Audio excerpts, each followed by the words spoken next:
Hey guys, it's Hunter. Welcome back to another episode of Askgufish. Hit that like button, it helps out, and let's just jump straight into your questions. Man, you ought to build you a DIY shelf system for all your amps. That amp sounds killer, but all your amps do, you know? Yeah, I mean, I'm incredibly lucky to be able to play with these things. But yeah, DIY shelf, that's a great idea and definitely in the plans. Especially since I've got a pretty decent arsenal right now with the Triamp, and I'm pretty sure I want to keep the rock reverb. It just sounds so different from anything else out there. But a custom shelf, eventually, just not right now. I mean, I really like what John Brown has for his studio setup. Like a super organized, kind of like amp cubbies. They just fit in there perfectly. While I'm still renting and I'm not sure where I'll eventually end up, I don't want to build anything custom for this temporary space. When I finally settle down to a permanent place and there's room to create a proper studio space instead of this, which should actually be the living room of this tiny apartment, yeah, definitely gonna build something custom with RGB backlighting, probably. I'm having one of my idiot moments. In what song does James go, yeah? Studio recordings, a lot of them, live, all of them? Yo, what do you think about the new Tim Henson 8-string signature? I think it's tHe I mean, yeah, that sounds like an Ibanez name. More on that in a second. Still haven't checked out his regular signature, which is very similar to a normal AZ. The guys in Polyphia loved what Ibanez created with the AZ series and didn't want to mess with that formula. So a super classy custom finish. It's kind of like an AZ with black beauty stylings and custom partial abalone inlays. And then of course they installed Tim Henson's signature DiMarzio set. I mean, hard to go wrong with that. And it's actually one I've asked Ibanez if they want to feature on the channel. But they don't really do like a ton of YouTube content on signature models because they're specialized limited runs and don't sell as much as the non-signature models. And I haven't been able to get anything from Sam Ash in a while because first we were shut down, and right now we're not sure if stores will stay open or if things are gonna get worse in Georgia. So I'm not taking anything out on loan just in case everything gets shut down again. So yes, I know I've seen the requests for the Ibanez signature models, and for a lot of other stuff, it's just really difficult to get certain things and certain brands at the moment. But wow, I digress.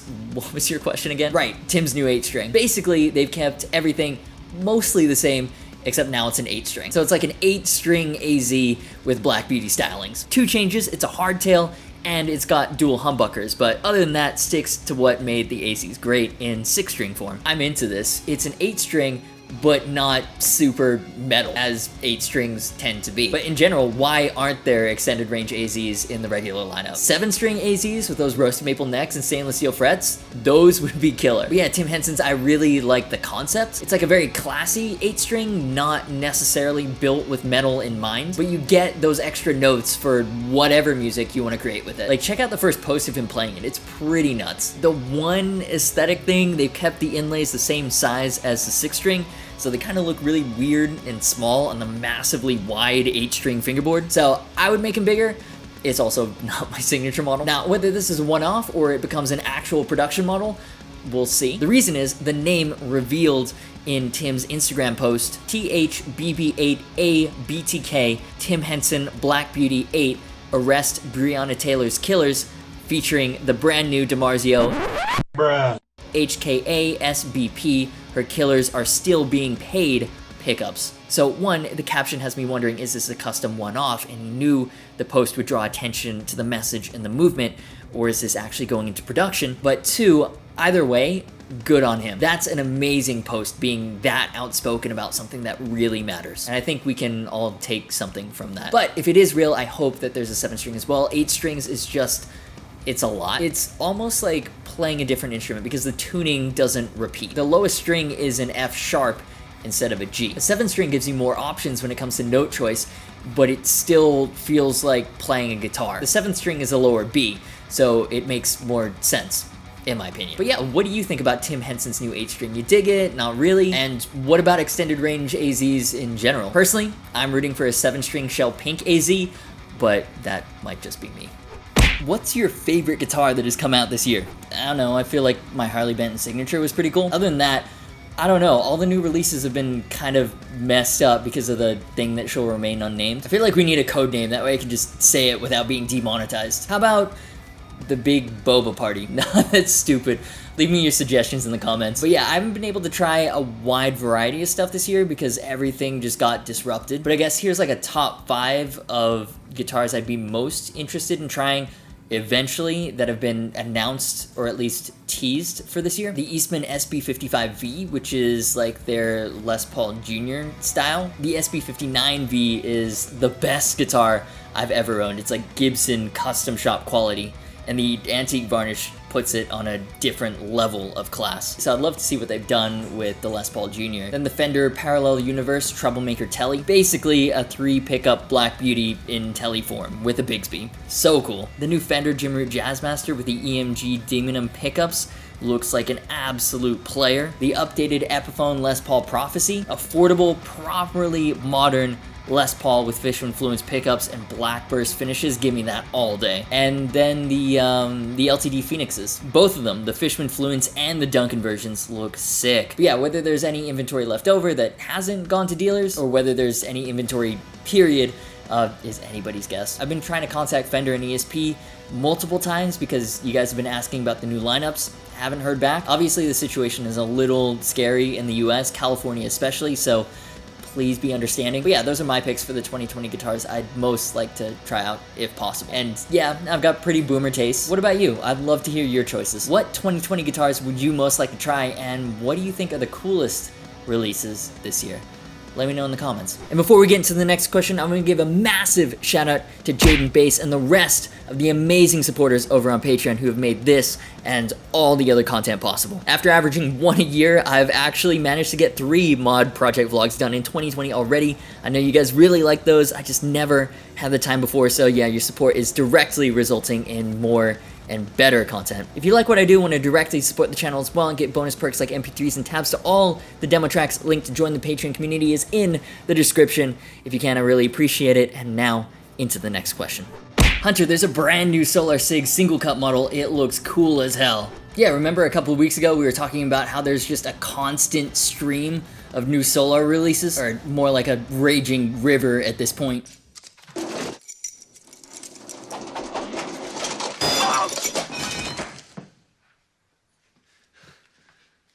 This time though, it's not roasted maple guitars, which are sick, it's a new SiNgLeCuT, which is even more sick. And thank you to everyone who sent their messages about this one. The "have you seen the sOlAr SiNgLeCuT" meme is making a roaring comeback. This one is special though, not only because it's a SiNgLeCuT, but also because it's a new signature model. Made for Jason Killertone Frankhauser, it's the GC1.6 Killertone. It's so metal. Now at first glance there's a couple differences between this and the regular GC 1.6. For starters, it's the only G series to be stringed through. That's not something sOlAr generally does. It's also got a sick black flame top and matching headstock as well as a custom inlay. So that's all well and good, but the big upgrade on this guitar is that it comes with proper Seymour Duncans for the first time in sOlAr's history. And they've actually used my favorite Seymour Duncan pickups, a pair of Black Winters. If you haven't tried Black Winters yet, you're missing out. The bridge especially, so brutal. I guess I kind of live under a rock because I hadn't heard of Killertone before, but you know what? I dig his taste in guitars. Of course, I'm a little biased because I'm all about the SiNgLeCuts. But what about you? Do you like it? Do you think it's a little vanilla? Would love to know your thoughts down there. And actually, the day after I filmed this, there was another new signature sOlAr reveal. The E.16 Priestess, also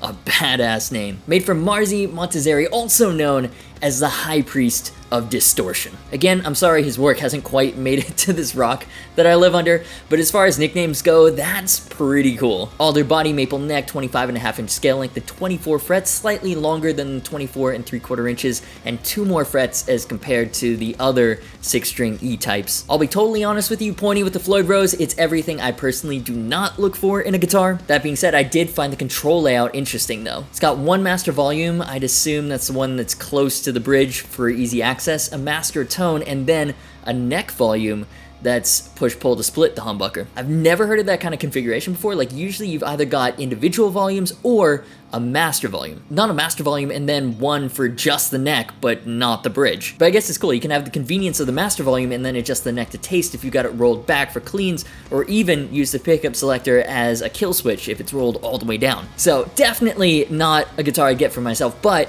I love seeing these personalized under-the-hood tweaks that I would have never considered if it didn't appear on a signature guitar. But those are just my thoughts. Would love to know your opinion on the Priestess in the comments. And now, what am I listening to this week? Andrew Baina, aka Canada's gent sweetheart, aka Mick Gordon's Canadian best friend, dropped the first single from his new band, Carcosa. It's called The Plague. I mean, it's catchy. Here's the thing. I get it. As you get older, you kind of start to lose that energy. You start writing slower, more melodic.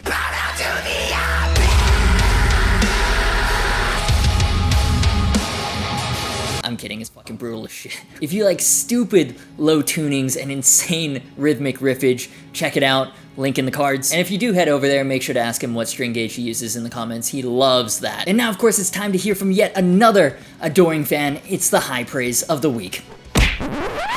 Oh my gosh. Big oopsie. No recovery. Hey, fish face! Do something! Hey, Scungili! Oh. Got it! Plays mostly covers. Wow. You post critiques. Why? Go back to art school, nerd. I honestly have zero clue what this is in reference to, but I think he likes me. And that'll do it for this episode of Ask-Gufish. If you enjoyed it, do me a favor and hit the like button, leave your thoughts and comments down below. Subscribe if you haven't already. It's a big red button down there and it massively helps out. You can also hit the bell for all notifications. That way YouTube will let you know when I upload a new video. Social media, merch, and Discord server links are in the description. As always, thanks so much for watching. You've been awesome and I'll see you for the next video.